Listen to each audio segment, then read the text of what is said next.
So, okay, I want to switch gears a little bit. So, you've been on this 50th kind of anniversary American Pie World Tour. What's that been like for you? That has been a very enjoyable. Um, And I've gotten out now. We did 45 shows we've done now since February 3rd. We've had large audiences. We've had this whole idea of, breaking out of the pandemic mode, and there's so many Mm-hmm. leftover psychology problems with Mm-hmm. that. Older people not wanting to come to the shows to they don't want to get sick, and all this. But nonetheless, we have powered on through all this and succeeded every single night. Mm-hmm. We do between an hour and a half and 2 hours on stage, the band and me.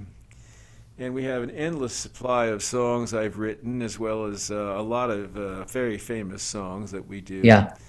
And it's extremely gratifying, to see the world kind of getting back to business again a little bit. Absolutely.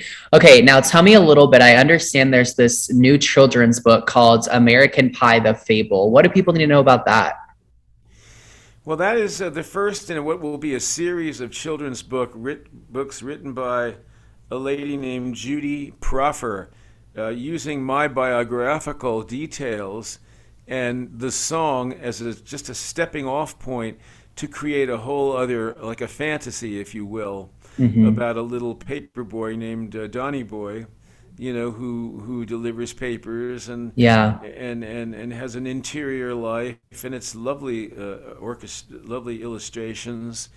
And there'll be another one called Vincent, which we've just signed up for. That'll be the second children's book, and that will go again a promotion for the song Vincent, which was number one all over the world, and we will be flogging that next year.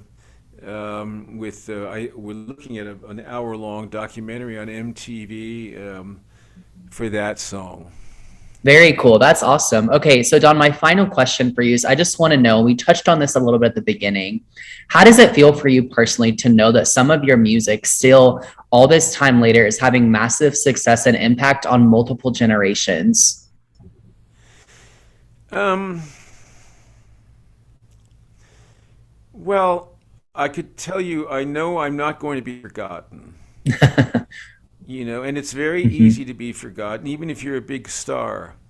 But I have certain songs that will mean I will never be forgotten. Hmm. And I didn't seek to do what I did so that I would be famous or not forgotten, but Hmm. that seems to be one of the byproducts of this 50 years, is that it's as current now as it ever was. And Yeah. as I say, not only that, but all the albums are, people, once they get started, or they're interested in my guitar playing, and they're interested in my singing, and they're interested in the songs that I write, and they have these, very famous songs. But it's just like, I don't mean to make this uh, comparison, but it's like with the Beatles or somebody. Hmm. You'll have these massive, wonderful songs, and then you have a lot of songs that are just fabulous, but they're not Right. hits. So Right. and that's nice because people can get involved with you. Well, Don, thank you so much for taking the time to speak with me. I feel like your story is so important. And for all of our viewers out there, go check out the brand new documentary, The Day Music Died, on Paramount Plus. Thanks, Don. My pleasure. Thank you for having me.